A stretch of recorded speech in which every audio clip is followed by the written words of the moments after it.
اعوذ باللہ من الشیطان الرجیم بسم اللہ الرحمن الرحیم وبہ نستعین رب اشرح لی صدری ویسر لی امری واحلل عقدۃ من لسانی یفقہوا قولی اللہم صل علی محمد وآل محمد الحمدللہ رب العالمین والصلاة والسلام علی اشرف الانبیاء والمرسلین وخاتم النبیین ومولانا مولا الثقلين جد الحسن والحسين أبي القاسم محمد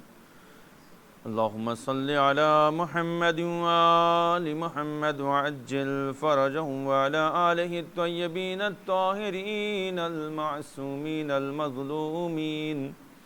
ولعنة الله على أعدائهم أجمعين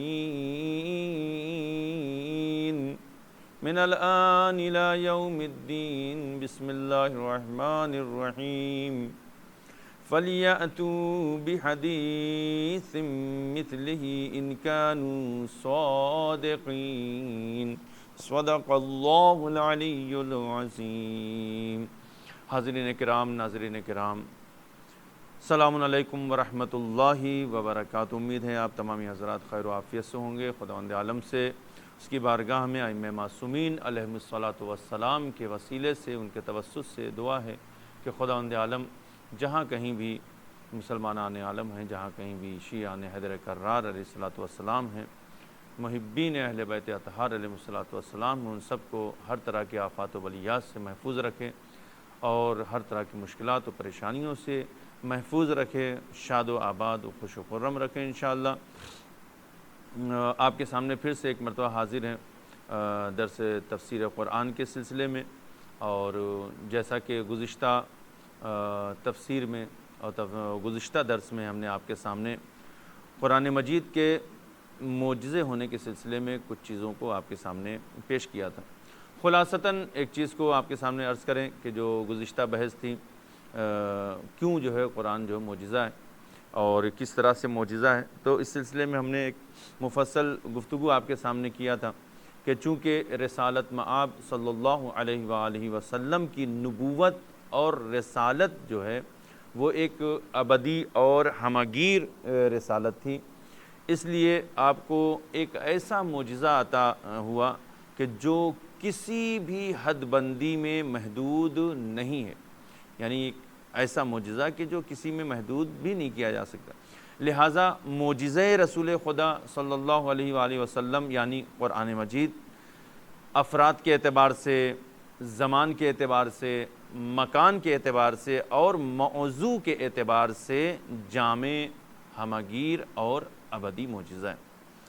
کسی بھی اعتبار سے، کیونکہ یہ افراد کے اعتبار سے دیکھیں تو قرآن کسی ایک خاص فرد کے لیے، خاص قبیلے کے لیے، خاص لوگ کے لیے قرآن معجزہ نہیں، بلکہ تمام نوع بنی بشریت، انسانیت کے لیے معجزہ ہے، سب کے لیے ہے معجزہ۔ اور کوئی زمان وقت جو ہے محدود نہیں کہ ایک خاص پیریڈ تک، جیسا کہ جناب موسیٰ کی مثال ہم نے دیا تھا، جناب عیسیٰ علیہ السلام کی مثال ہم نے آپ کے سامنے دیا تھا کہ کچھ معجزات محدود تھے، لیکن یہ قرآن معجزہ جو ہے کسی ایک خاص وقت کے لیے محدود نہیں ہے، کوئی ایک خاص وقت کے لیے نہیں، بلکہ ہر زمانے کے لیے ہے اور ہر وقت کے لیے قرآن معجزہ ہے۔ تیسری چیز جو مکان کے سلسلے میں، کہ مکان کے اعتبار سے بھی قرآن معجزہ ہے، تو کسی ایک خاص جگہ کے لیے مخصوص نہیں ہے کہ خاص قبیلے کے لیے، خاص لوگ کے لیے، خاص جگہ کے لیے، خاص زمین کے لیے، خاص جو مثلا ملک کے لیے، خاص جگہ کے لیے یہ محدود ہو، نہیں، بلکہ یہ تمام کے تمام جو ہے جگہ کے لیے، ہر جگہ جہاں کہیں بھی انسانیت پائی جاتی ہے، ہر ایک کے لیے یہ معجزہ ہے، ہر زمانے میں اور ہر جگہ یہ معجزہ ہے۔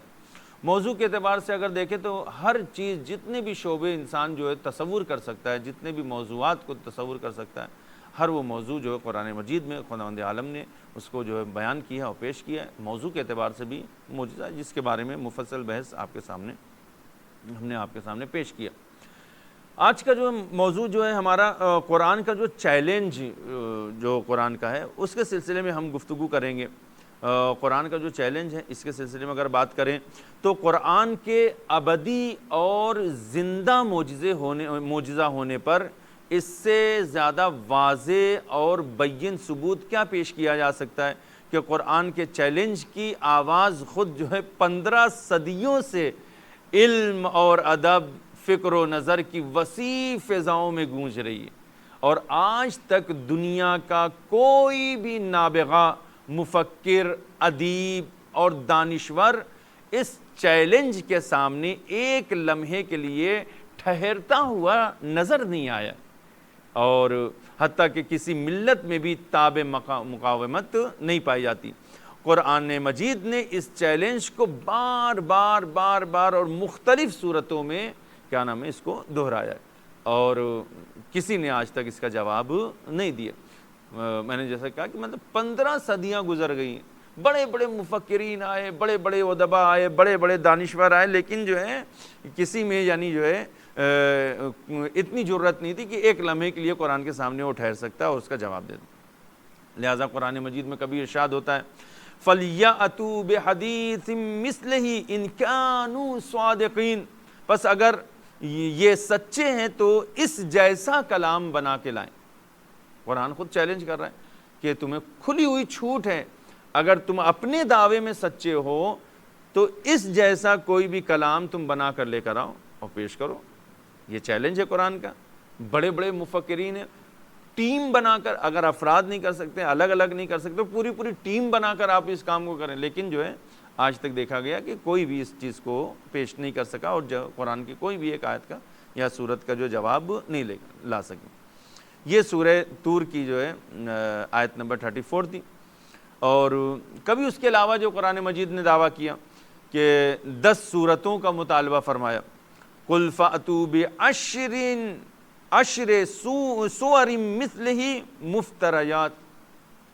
تو کہہ دیجئے اے رسول، آپ کہہ دیجئے اگر تم سچے ہو، اپنے دعوے میں سچے ہو، تو اس جیسی خود ساختہ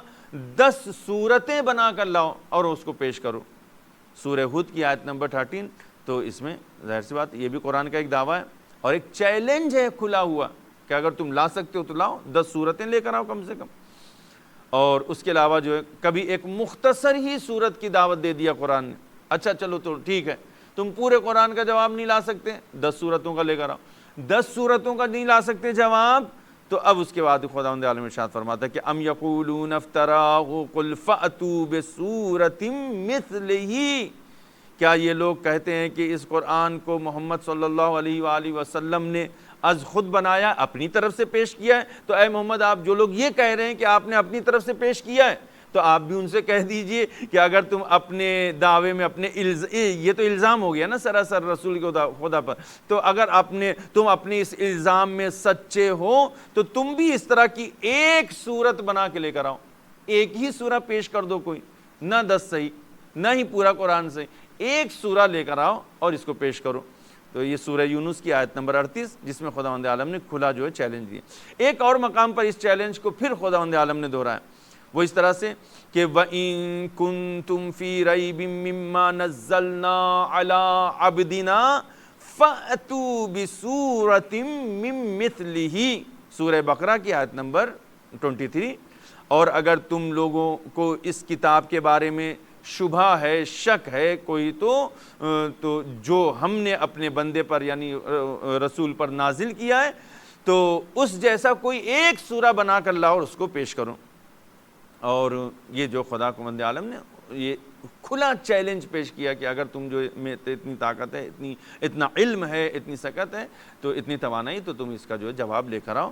اتنے غیر مبہم الفاظ میں ایسی وضاحت کے ساتھ کسی چیلنج میں اس سے زیادہ زور نہیں دیا جا سکتا۔ چیلنج کا رخ آپ دیکھیں، نہایت قابل توجہ بات یہ ہے کہ قرآن کے چیلنج کا رخ کسی ایک وقت، کسی ایک صنف، کسی ایک جماعت یا کسی ایک علاقے یا کسی ایک زمانے کے افراد کی طرف نہیں ہے، بلکہ یہ قرآن کی ہی طرح ایک ابدی اور لازوال چیلنج، جس طرح سے قرآن لازوال اور ابدی ہے معجزہ، اسی طریقے سے اس کا چیلنج بھی جو ابدی ہے۔ یہ نہیں کہا کہ جو مثلاً جو رسول خدا کے زمانے تک ہی محدود تھا یہ چیلنج، نہیں، ایک ابدی چیلنج ہے، کھلا چیلنج ہے، قیامت تک کے لیے لوگوں کے لیے چیلنج ہے، یعنی جب ہو سکے تم سے تب اس کا جو ہے تم جو ہے قرآن کا جواب لے کر آؤ۔ اور کسی ایک جو ہے نہ ہی جو ہے کسی صنف، کوئی خاص صنف سے مخصوص ہے، کہ جو کوئی مسلمان ہی صرف لے کر آئے، نہیں، جو لا سکتا ہے قرآن کا جواب لے کر آئے. جو کوئی ایک جماعت سے بھی مخصوص نہیں کہ بس اہل مثلا جو ہے جو فصیح ہیں، بلیغ ہیں، یا جو بھی جماعت، تو اس طرح کے لوگ جواب نہیں، جو جس طرح کی جماعت جو جواب لانا چاہے اپنے اعتبار سے وہ لے کر آئے. جو ہے کوئی علاقہ نہیں کہ مکے والے لے کر آئیں، صرف مدینے والے جواب لے کر آئیں، کیا نام مثلا یثرب والے لے کر آئیں، مصر والے نہیں، پوری دنیا کے جو جہاں سے کہیں بھی جو ہے یہ چیلنج پہنچ رہا ہے، جو جواب لانا چاہے وہ لے کر آئے. کوئی نہ زمانے کی کوئی شرط ہے، بلکہ یہ قرآن کی طرح ایک مطلب ابدی چیلنج ہے نا. یہ تو جو ہے جس کی گونج قیامت تک باقی رہے گی، اور بنی نوع انسان کے تمام افراد اس میں شامل ہیں. بلکہ قرآن میں اس بات کی صراحت موجود ہے کہ اگر تم انفرادی طور پر اس قرآن کا مقابلہ نہیں کر سکتے ہو، انفرادی طور پر یعنی اکیلے اگر تم اس کا جو مقابلہ نہیں کر سکتے ہو اور جواب نہیں لا سکتے ہو، پیش نہیں کر سکتے ہو جواب، تو بے شک اجتماعی کوشش بھی کر کے دیکھ لو. یعنی جو ہے طرح طرح کے لوگ شامل ہو جائیں، جو علم فصاحت میں ہنر رکھتے ہیں وہ بھی آ جائیں، بلاغت والے بھی مل جائیں، جو نحو والے مل جائیں، صرف والے مل جائیں، یہ بھی مل جائیں، وہ بھی مل جائیں، سب لوگ مل کر جواب لے کر آؤ جماعت کی شکل میں، اور اس میں کوشش کر دیکھو، اور اللہ کو چھوڑ کر دنیا بھر کی مدد لے لو، اور ہو سکے تو جنوں کی بھی مدد لے لو اور ان کو بھی اپنے ساتھ کر لو. یعنی جو قرآن کا اتنا بڑا چیلنج، یعنی اگر تم انسانوں کی بس کی بات نہیں ہے تو جناتوں سے اگر جو ہے اجنہ سے اگر مدد لے سکتے ہو تو ان سے بھی مدد لے لو، اور جو ان سے دونوں لوگ مل کر جواب لے کر آؤ، جو چاہے انسان چاہے جنات دونوں لوگ مل جاؤ ساتھ میں. لہٰذا خداوند عالم نے ارشاد فرمایا قُلْ لَئِنِ اجْتَمَعَتِ الْإِنسُ وَالْجِنُّ عَلَىٰ أَن يَأْتُوا بِمِثْلِ هَٰذَا الْقُرْآنِ لَا يَأْتُونَ بِمِثْلِهِ وَلَوْ كَانَ بَعْضُهُمْ لِبَعْضٍ ظَهِيرًا. اے رسول آپ کہہ دیجئے کہ اگر انسان اور جن سب مل کر بھی اس قرآن کی مثل لانے کی کوشش کریں تو وہ اس کی مثل نہیں لا سکیں گے، اگرچہ وہ ایک دوسرے کا ہاتھ ہی کیوں نہ بٹا دیں، ایک دوسرے کا ساتھ ہی کیوں نہ دیں. یہ سورہ اسراء کی آیت نمبر 88 ہے، اور اس کے لیے کوئی تاریخ اور وقت بھی معین نہیں ہے، مقرر نہیں کیا گیا کوئی وقت کے خاص وقت، بلکہ ایک یہ کھلا ہوا چیلنج ہے، اور اس کی آواز ہر زمانے کی فضاؤں میں گونجتی اور دعوت مبازرت دیتی رہے گی. قرآن کا علمی چیلنج بھی کیا ہے کہ درج بالا جو چیلنج کے علاوہ قرآن نے علمی اعتبار سے بھی چیلنج دیا کہ دیکھو اس میں ہر شے کا بیان موجود ہے، اس کتاب میں، اس قرآن میں ہر طرح کی ہر چیز کا بیان موجود ہے. ارشاد ہوا کہ وَنَزَّلْنَا عَلَيْكَ الْكِتَابَ تِبْيَانًا لِكُلِّ شَيْءٍ، اور ہم نے آپ پر یہ کتاب ہر چیز کو بڑی وضاحت کے ساتھ بیان کرنے والی بنا کر نازل کیا ہے. سورہ نحل کی آیت نمبر 89. پھر اس کے بعد فرمایا وَلَا رَطْبٍ وَلَا يَأْبِسٍ إِلَّا فِي كِتَابٍ مُبِينٍ، اور کوئی خشک تر ایسا نہیں ہے کہ جو کتاب مبین میں موجود نہ ہو. سورہ انعام آیت نمبر 59. قرآن کا یہ جو علمی اعتبار سے چیلنج ہے، جس اعتبار سے جو ہے یعنی دیکھو کہ ہر چیز خداوند عالم فرما رہا ہے کہ ہم نے اس قرآن میں سمو دیا ہے، ہر چیز کو اس میں ہم نے منحصر کر دیا، اس میں ہم نے رکھ دیا. اس کے علاوہ جو ہے علمی اعتبار سے اگر دیکھیں تو دوسرا چیلنج قرآن مجید کا جو ہے رسالتی چیلنج ہے. قرآن کا رسالتی چیلنج کیا ہے؟ قرآن نے حضور گرامی رسول مقبول صلی اللہ علیہ وآلہ وسلم کی ذات والا صفات کو بھی چیلنج کے طور پر پیش کیا کہ دیکھو محمد صلی اللہ علیہ وآلہ وسلم خود اپنی قوم میں زندگی بسر کرتے رہیں، انہوں نے کسی کے سامنے زانو تلمیذ یا زانو تلمذ کو طے نہیں کیا، بلکہ مکے کے معاشرے میں تو کوئی عالم بھی موجود نہ تھا، اور تو اور حجاز میں بھی جو کیا نام ہے کوئی جو ہے علمی مرکز کبھی نہیں رہا، اس کے باوجود آپ صلی اللہ علیہ وآلہ وسلم کا ایک ایسا جامع نظام حیات پیش کرنا جس کی نظیر لانے سے نہ صرف اس زمانے کے لوگ عاجز رہیں بلکہ آج تک کوئی ایسا نظام پیش نہ کر سکا، اور نہ ہی آپ صلی اللہ علیہ وآلہ وسلم کے لائے ہوئے نظام میں کوئی نقص یا کوئی کمی ثابت کر سکتا۔ یہ سب کچھ خود ایک کھلا ہوا کیا ہے، چیلنج ہے، اور اسے قرآن یوں اس طرح سے بیان کرتا ہے کہ قُلْ لَوْ شَاءَ اللَّهُ مَا تَلَوْتُهُ عَلَيْكُمْ وَلَا أَدْرَاكُمْ بِهِ فَقَدْ لَبِثْتُ فِيكُمْ عُمُرًا مِّن قَبْلِهِ أَفَلَا تَعْقِلُونَ۔ اے رسول آپ کہہ دیجئے اگر خدا چاہتا تو میں یہ قرآن تمہیں پڑھ کر نہ سناتا اور نہ ہی اللہ تمہیں اس سے آگاہ کرتا، اس سے پہلے میں تمہارے درمیان ایک عمر گزار چکا ہوں، کیا تم عقل سے کام نہیں لیتے؟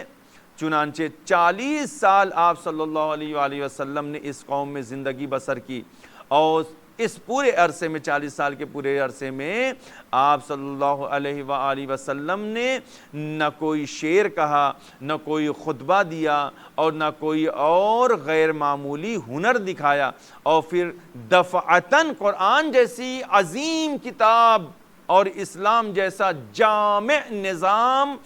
وہ بھی نظام حیات لوگوں کے سامنے، دنیا والوں کے سامنے پیش کر دیا۔ ایسی مثال جو اس جہان میں کوئی بھی پیش نہیں کر سکتا۔ یہ جو ہے کیا نام ہے، رسالتی اعتبار سے چیلنج قرآن کا۔ خود قرآن مجید کا تنظیمی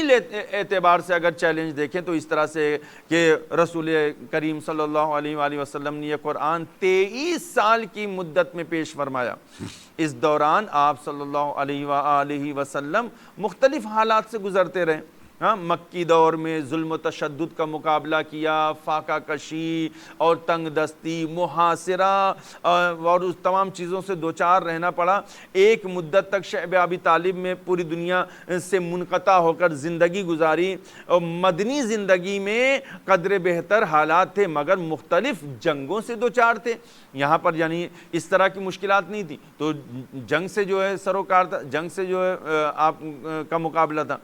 اور ان بدلتے ہوئے حالات میں اگر محمد صلی اللہ علیہ وآلہ وسلم عربی صرف انسانی اور بشری حیثیت سے یہ قانون دے رہے ہوتے تو یقیناً اس طویل عرصے میں دیے جانے والے قانون کے اجزاء اور مختلف شکوں میں اختلاف اور تضاد آ جاتا۔ اہل دانش اور بینش غور کریں پورے قانون اسلام اور بیان قرآن میں کہیں بھی کوئی ذرہ برابر تضاد نہیں ملے گا، اور اس بارے میں بھی قرآن مجید کا چیلنج ہے کہ افلا یتدبرون القرآن ولو کان من عند غیر اللہ